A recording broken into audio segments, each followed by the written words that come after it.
I think that Susan, Sarah's mother, didn't feel that the marriage would change things for her. But it's a curious thing. She was very well. If you watch till the end, you'll learn 3 things most people never hear about Sarah Ferguson and Prince Andrew.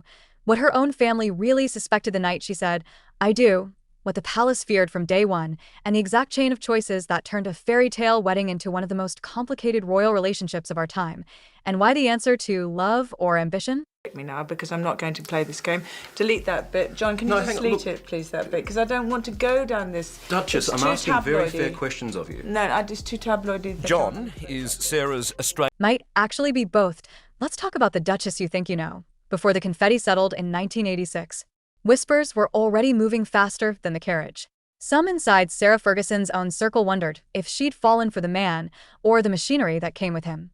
A crown. A key card to every locked door in Britain. A life beyond ordinary. And the palace? They were charmed and cautious. They loved the laugh, the sparkle, the warmth. They worried about the impulse, the appetite, the storm that tends to follow people who live at full volume. Who was Sarah really? A girl born into the solid middle tier of Britain's upper class, raised between boarding school terms and her father's estate, orbiting royalty because Major Ronald Ferguson arranged polo for princes. Not a fortune princess. Connected, yes. Insulated, no. Is the Duchess of York Epstein's scandal about to hit her in the pocket? Well, maybe. Let me explain why. The charities linked to Sarah Ferguson on Monday certainly moved quickly to distance themselves from her. By her early 20s, she was a magnetic presence in London. Brave, funny, a little wild, working modest jobs, wanting a life bigger than a postcode. Then she and Andrew reconnected. Timing did the rest. He'd returned from naval service under pressure to settle. She walked into Royal Ascot like mischief wrapped in a smile. Chemistry doesn't care about protocol. And suddenly, Britain had a new romance to root for. Here's where the story forks. Publicly, she became the people's duchess. Open, approachable, the friend who hugs you too tightly and means it. Privately, the palace clocked the risk. She laughed too freely for courtiers trained to whisper. She gave interviews with edges. She was, as one insider supposedly put it, great fun, but not the safest choice. The wedding arrived like a national exhale. Westminster Abbey. Ivory train. Tiara. Million watching. A country desperate for uncomplicated joy found it in a red-headed bride whose grin said everything the stiff upper lip refused to. But the honeymoon ended in a ship's wake. Andrew's naval duty yanked him away for months at a time. Sarah would later say that in the first 5 years, they were together fewer than 40 days per year. Now imagine that silence being filled by tabloids eager to turn a lonely duchess into a daily headline.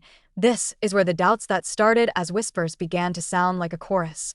Lavish spending stories. Holiday photos. Rumors she could never quite outrun.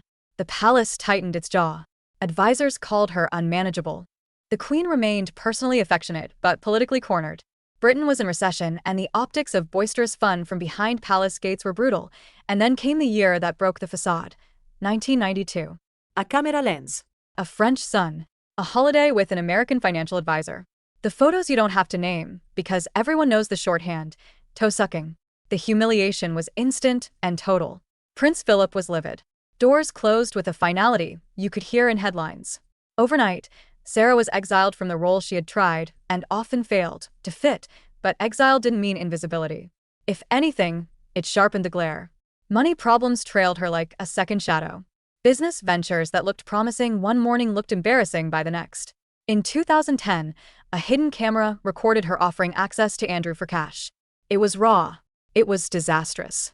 She apologized, called it a terrible lapse, and watched another wave crash over a reputation still recovering from the last storm. The same year, she accepted financial help linked to Jeffrey Epstein to clear debts, something she later called a gigantic mistake. To critics, this was the pattern. Risk, reward, wreckage, repeat. To defenders, it was a woman drowning in consequences and grabbing for AIRSO. Was it love or calculation? Let's hold both ideas up to the light. On one side, you have a very human set of motives. Ambition isn't a crime. It's a compass. Sarah had always moved toward excitement and away from smallness. Marriage to a prince offered a scale of life she'd never have touched otherwise, and she knew how to work a room until the most guarded person in it laughed.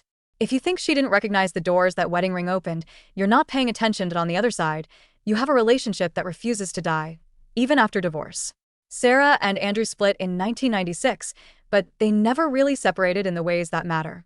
They still share a home at Royal Lodge. They co-parented their daughters into adulthood and beyond.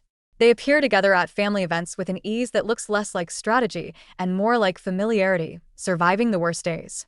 Sarah has said, more than once, that she married the man she loved, who happened to be a prince. The order of those words matters. Here's a truth people don't like because it complicates the meme. Love and ambition often travel together. In the royal world, marriage is part romance and part statecraft. The crown doesn't officiate without counting the political cost. Sarah's story isn't proof that she never loved Andrew. It's proof that loving someone while wanting a bigger life can put you on a collision course with an institution built to sand down every sharp edge you bring to it. Let's rewind to the beginning with that in mind. Her family's doubts weren't cruelty. They were caution. Major Ronald Ferguson could be both proud and worried.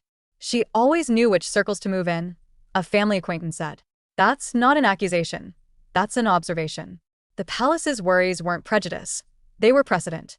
When you're tasked with protecting a brand older than most countries, the unpredictable feels like an existential threat. Now layer in the machine that is British media.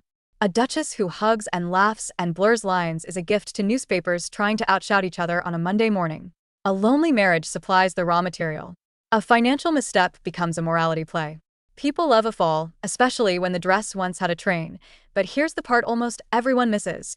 Sarah didn't disappear. She pivoted. She wrote books. She did charity work. She put herself back together in public because private wasn't an option. She made new mistakes, owned some, bristled at other accusations, and kept showing up. Over time, the family that had cast her out let her back in around the edges. Christmas photos. Gran mujarli moments. Quiet signs that forgiveness sometimes arrives through the side door. Where does that leave the question that won't die? Did she marry for love or for a life? Watch the tape again. You'll see a young woman running toward a flame because the warmth felt like destiny, and the fire looked beautiful from a distance. You'll see a man who fit her jokes and lit her up, then left for months at sea because duty demanded it. You'll see two people who broke the rules of a palace built on rules and found a way, somehow, to keep liking each other when the fairy tale was over. Here's what I think you should take away. First, the family doubts mattered, but they weren't prophecy. They were warnings about a system Sarah was never going to fit neatly into. Second, the palace fears were valid, but they turned into a self-fulfilling loop. The harder they tried to sand her down, the more jagged the headlines became. Third, the scandal years didn't just expose flaws. They revealed a survival instinct that, for better or worse, has kept Sarah relevant, resilient, and very, very human. And the question of why she never remarried? Maybe that's the simplest piece of all. Maybe the love never fully left. Maybe the shape of it changed. Maybe the only person who understands the exact mixture of joy, chaos, pressure, and fallout that Sarah lived through is the man who was standing beside her when it started. Now it's your turn.